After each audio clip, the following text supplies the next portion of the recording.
Bonjour Christophe Creusa. Bonjour. Vous êtes membre de l'association familiale catholique en Meuse, une association nationale déclinée en départements qui s'occupe de tous les sujets en relation avec la famille, que ce soit les allocations familiales, l'éducation, la protection de l'enfance, le mariage, même la loi bioéthique, nouvelle loi passée récemment qui a été au cœur de l'actualité. On va aborder tous ces sujets avec vous, mais d'abord vous posez donc un constat, Christophe Creusa, au cœur des législatives.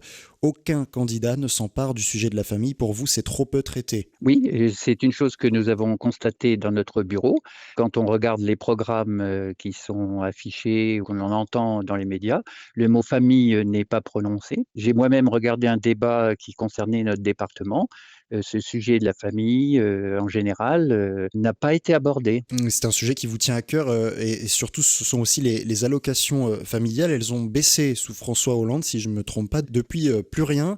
Est-ce que vous pouvez, vous, nous expliquer comment ça marche? Bah, je parlerai plutôt de la politique, familiale. La politique, familiale, elle a pour but de permettre, aux parents, d'avoir le nombre d'enfants qu'ils souhaitent. Or les Français, qui sont régulièrement interrogés par sondage, disent qu'ils veulent plus de 2 enfants. En fait, la moyenne, c'est 2,3. Ce chiffre n'est jamais atteint. Il était encore pas trop mal en France, il y a quelques années, puisqu'il était supérieur à 2. Mais depuis, le septennat de monsieur Hollande, il ne cesse de dégringoler, puisque nous sommes déjà, largement en dessous de 2.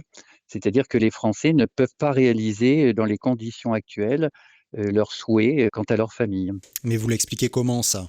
Eh bien, il y a eu une diminution brutale des aides, à la famille, qui ont été décidées, par le gouvernement et l'Assemblée nationale, sous les septennats de monsieur Hollande et les choses n'ont pas été corrigées dans le septennat suivant. Ouais, alors c'est un quinquennat, on va le corriger pour nos auditeurs, Oui, un quinquennat, oui, 5 excusez-moi. ans, non, pas de problème. Mais alors de quelles allocations vous parlez exactement? Vous parlez du quotient familial, est-ce que vous pouvez nous expliquer ce que c'est? Le quotient, familial, c'est l'impôt que vous devez payer si on ne tenait compte que de votre salaire, qui va être diminué par un certain nombre de parts. Le nombre de parts va augmenter avec le nombre d'habitants dans la famille et donc, notamment, des enfants, ce qui, diminue d'autant, les impôts. Il y a un plafond d'abattement. Ce plafond avait été déjà diminué en 1981 par monsieur Mitterrand, puis il avait été relevé très progressivement dans les septennats puis quinquennats suivants. Il a été très sérieusement abaissé, sous monsieur Hollande. Il y a eu 2 abaissements successifs et ça a touché 1,3 million de familles et ce qui a rapporté à l'État 1,5 milliard, ce qui est quand même, unique dans l'histoire d'un matraquage, fiscal. Christophe Donc Creusa, oui, vous êtes membre de l'association familiale catholique en Meuse, oui, on le oui, rappelle. oui. Si vous me le Mmh. permettez, on va passer à un autre sujet dont s'empare la FC, la Mmh. loi bioéthique. Alors, une nouvelle loi, bon, plus si nouvelle que cela, puisqu'elle est passée en 2021. La loi Voilà, bioéthique vient donner le droit à la PMA aux couples de oui. femmes. Quelle est Mmh. la position de l'AFC là-dessus? Bah, la position de l'AFC, c'est qu'il faut d'abord songer aux enfants qui vont naître, de cette union. Or, si vous regardez bien, la loi, l'enfant est absent de cette réforme. On n'en parle pas. L'enfant est considéré, comme un droit. On ne parle pas de ses droits à lui, c'est-à-dire, d'avoir un père et une mère comme tout enfant et on est passé très vite là-dessus malgré, l'avis négatif, de la réunion de bioéthique qui avait précédé, la discussion de la loi. Les états généraux de la bioéthique avaient donné un avis négatif et malgré ça, la loi a été votée. Constamment, la Confédération a rappelé, que c'était un sujet qui touchait essentiellement l'enfant et non pas les adultes. On ignore les conséquences pour les enfants de cette loi. Mais donc pour vous, il faut un père et une mère. Ah oui, jusqu'à preuve du contraire, on n'a pas démontré, qu'il y avait une meilleure formule que celle-là. Vous vous battez Donc, contre ce pan-là de la bah, loi bioéthique à la l'AFC. la loi a été votée, donc Ouais. il faudra, très certainement de longues années pour que les choses, soient revues, mais il y a d'autres sujets qui sont déjà proposés, dans la bioéthique, notamment celui de la GPA. On parle beaucoup de GPA éthique, Donc On met le gestation mot pour autrui. éthique, en disant: «Mais certaines femmes généreuses vont proposer leur corps pour, abriter la naissance, d'un enfant au bénéfice de 2 pères». Parce que les pères, qui vivent ensemble dans un couple homosexuel, vont faire jouer, le droit à l'égalité entre les mères vivant ensemble, et vont, faire de grosses pressions pour obtenir, le droit à une GPA qu'ils appellent éthique. C'est ce qui vous Malheureusement, inquiète? oui, parce que quand on met le mot éthique, c'est pour, amadouer les personnes qui se laisseraient facilement convaincre, alors qu'elle a rien d'éthique du tout. On utilise le corps, d'une femme qui n'est pas la mère, et encore une fois, l'enfant, on ne parle pas des conséquences éventuelles. On sait maintenant, du point de vue scientifique, que les rapports entre la mère et l'enfant pendant la grossesse sont particulièrement importants. Ceci est totalement évacué. On sait très bien aussi qu'il n'y aura pas de GPA éthique et que ce sera plutôt une histoire, très commerciale.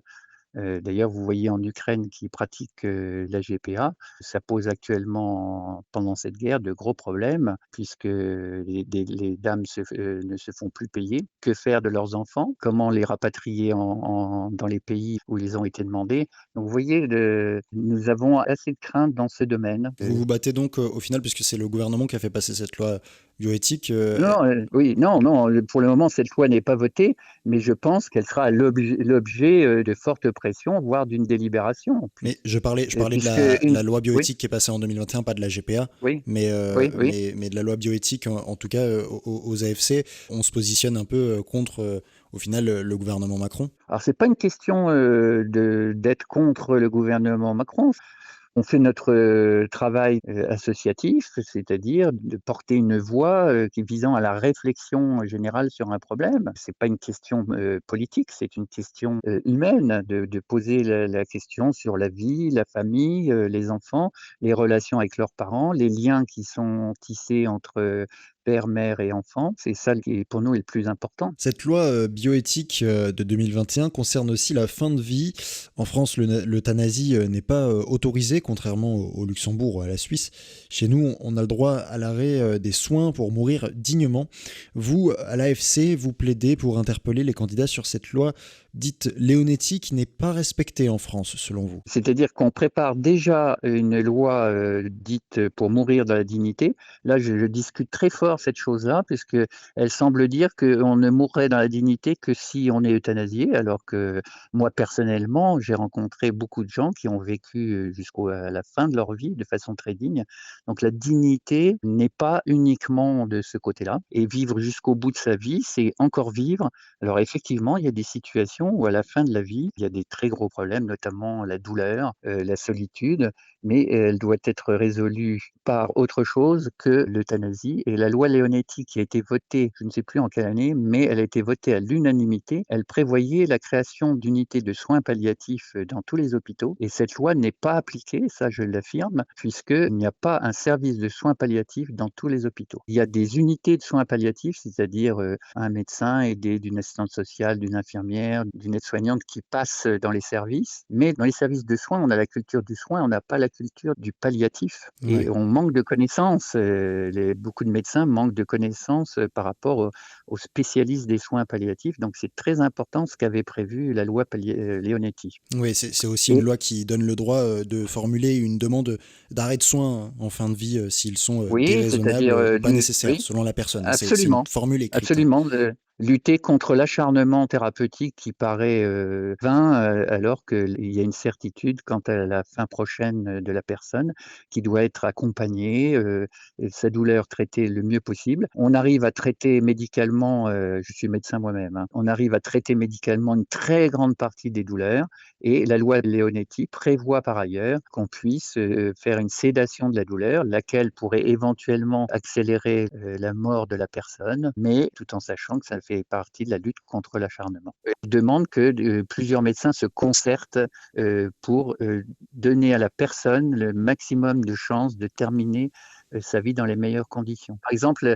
les chambres seules, des malades, où les familles ne peuvent pas rester, c'est des choses matérielles toutes simples, hein, qu'il faudrait, songer dans les hôpitaux. Par exemple, faire un salon pour accueillir les familles, et cetera. Donc vous, à l'AFC, et aussi vous en tant que médecin, vous plaidez pour... C'est quoi votre position sur la fin de vie? Ben, qu'on applique déjà la loi Leonetti, puis les Français, verraient, ce qui se passe vraiment. Parce qu'actuellement, ils voient effectivement des acharnements thérapeutiques, ou des médecins qui ne sont insuffisamment formés. C'est pas de leur faute, hein. On peut pas tout savoir et donc les malades sont moins bien pris en charge malgré les choses, importantes qui se passent, hein, quand même. Il y a quand même une profondeur humaine chez beaucoup de médecins, de soignants et cetera. Mais justement, la loi Leonetti, elle donnait plus et je pense que les Français, seraient sensibles à la façon, dont on traite les derniers moments de la personne. Ils ne penseraient pas forcément que l'euthanasie est une solution. Et d'ailleurs, c'est la députée Lorraine, hein, Caroline Fiat de Meurthe-et-Moselle, une députée insoumise, qui le soulignait pardon, en 2016. Elle faisait Mmh mh. un Mmh. constat du mal mourir en France. Elle disait que Oui, oui, seuls 20% des patients qui devraient bénéficier de soins palliatifs, donc de soins oui, de fin de vie, oui, y oui, ont oui, oui. accès en France. Il y a un réel Oui, problème oui, donc oui, sur oui. sur la fin de vie en France pour vous, Christophe Oui, Creuset? oui. Oui, oui, absolument. Il y a une loi, qui est intelligente, qui a été votée à l'unanimité et paradoxalement, je pense qu'elle réunirait, tous les suffrages des Français. Malheureusement, elle n'est pas appliquée avant d'aller plus loin. Sachant qu'on va le préciser, par exemple, la loi sur l'euthanasie est dépénalisée en Belgique, autorisée au Absolument. Luxembourg et aux En Pays-Bas et Suisse. en Suisse. Pour finir, Christophe Creuset, vous êtes membre de l'association familiale catholique Mmh en mh. Mmh. Meuse. Pour Mmh. finir, Mmh.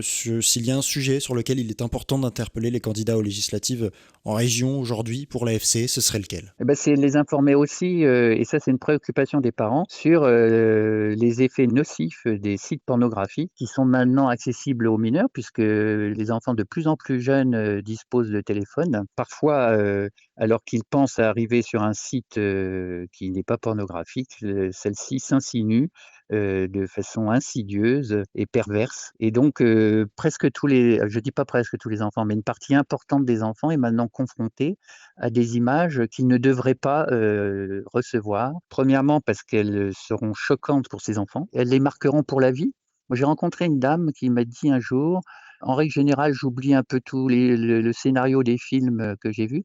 J'ai vu un seul film pornographique dans ma vie et bien, ça m'a profondément marqué. Je me souviens de tout». C'est effectivement, ça a un fort impact sur, le système, neurologique, et la mémoire. Voyant tout ça, ça tue leur imaginaire. C'est quoi l'imaginaire? Bah, c'est mon imagination qui, en fonction bien sûr d'une éducation sexuelle et affective, qui doit être, correcte, va permettre, à cet individu de construire, sa sexualité à partir de ce qu'on lui a dit, sans interférence avec, des stéréotypes extérieurs, imagiers qui sont très marquants, pour la vie entière. Et je crois que les progrès, pour lutter contre, la pornographie sont très limités par rapport à la force incroyable de cette industrie, hein, qui gagne, un argent fou, hein. Donc, il est très difficile de lutter contre ça. Notre confédération, elle a remporté un succès, l'année dernière contre 3 sites pornographiques qui étaient accessibles aux mineurs, hein. Tout ça, c'est un travail très difficile qui est long. Les parents, eux, se rendent compte de ce qui se passe, mais c'est très difficile de passer de la réalité,